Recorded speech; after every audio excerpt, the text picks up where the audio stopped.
pray. Pero dapat po kasi ang pagdasal daw nga po natin should also find its concrete completeness sa pagmamahal sa ating kapwa. Ano po ba yung talagang kailangan natin bigyan ng pansin? Ano po yung dapat natin pagkukunan talaga ng pansin? Aspeto ng ating pananampalataya na hindi pa natin alam. Paano po ba ang ating relasyon sa ating kapwa? Especially with those people who are around us. Paano ba ang ating relasyon sa mga kasama natin dito sa Friends of the Bahay? Yung mga kasama natin sa bahay, yung kasama natin sa ating pamilya, ating mga kamag-anak, ating mga co-workers. Hanggang ngayon ba, meron pa rin tayo mga tinatago na sama ng loob, mga issues. Napatawad na pa talaga natin ang ating kapwa. Kagaya ng pagpapatawad sa atin ng ating Panginoon. Ang ating Panginoon po kasi, ang unang-unang namutawi sa kanyang bibig nang siya ay nandoon sa krus, ay salita ng pagmamahal. Father, forgive them, for they know not what they do. Hindi lang tayo basta hiningi ng tawad ng Diyos. Jesus even gave us an excuse, for they know not what they do. Totoo ba na hindi natin alam kapag hindi tayo nagpapatawad? O baka talaga nabubulagan lang tayo ng ating self-righteousness?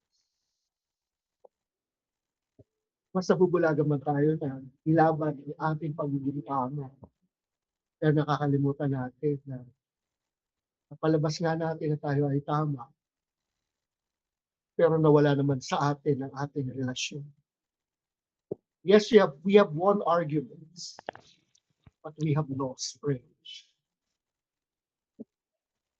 Kagaya ni Kristo, kaya mo bang sabihin, Father, forgive them, for they know not what they do.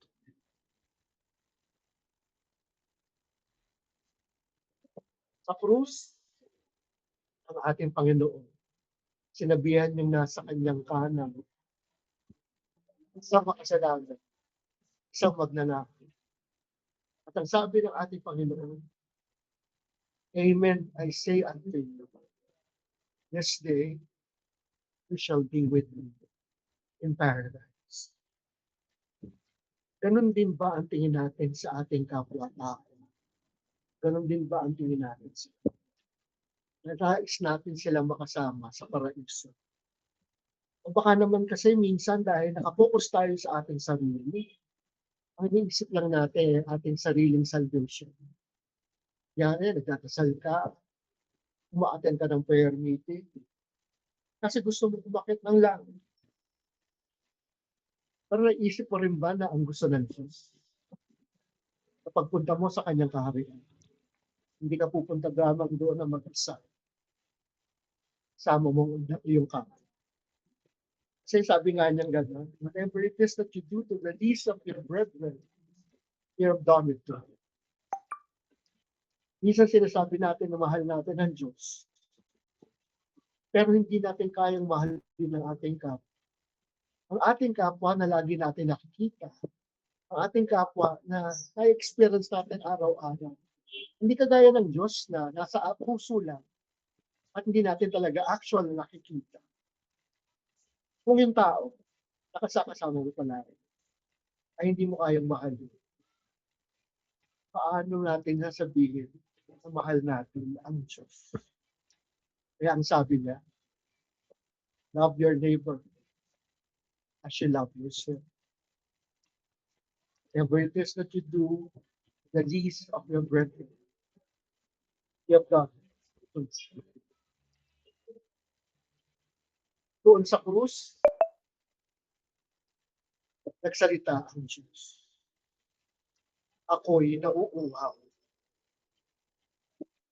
Hindi siya nauuhaw sa tubig. Nauuhaw siya sa pagmamahal. Sa pagmamahal na minsan hindi natin kayang ibigay sa Kanya. Na hindi natin kayang ibigay ito sa ating kapwa.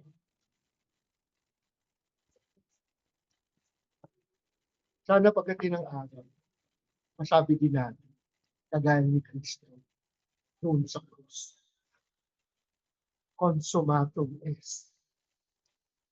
It is finished. Sana sa dulo ng ating buhay, we have loved the way Christ loved. We have loved the way God wants us to love our neighbors. The concrete way in order for us to show our love for God is by proving it to Him, to our neighbors. Then and only then can we say that it is finished. Sa krus, ibinigay niya sa atin ang ating mahal na ina para maging gabay, para makasama, para maging katulong natin, para isipin niya ng ating kapatid. Si Maria na kagaya ng kanyang anak, walang inisip, kundi ang ibang tao na makarating kay Kristo. Kaya ang lagi niyang piling sa atin, do whatever He tells you. Ang ating mahal na ina ba ay sinasama natin sa ating buhay Kristiyano.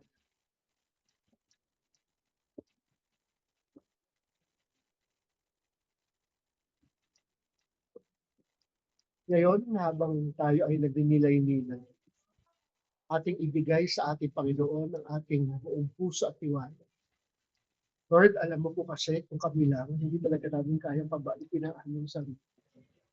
But if we would always put our trust and confidence in you, if we would only put our gaze and our eyes on the way you live your life and the way we live, and we try our best to really love as you have loved, to do as you have done, then perhaps one day we will be with you in paradise as well.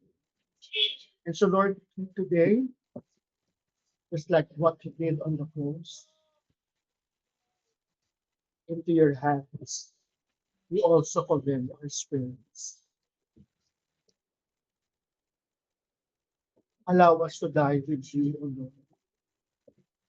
Allow us to live our lives the way you have lived, so that we may resurrect also on Easter with renewed hearts, with a renewed commitment to be your altar Christus, to be another.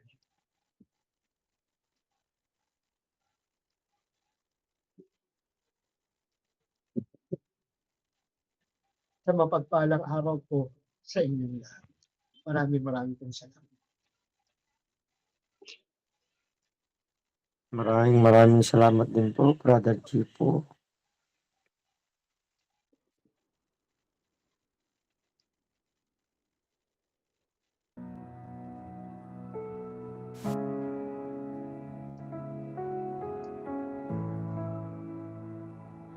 Who else is seated on the throne and reigns on high alone? No one but Jesus. Who else could pay the sinner's wage, be death upon that frame? No one but Jesus. Jesus.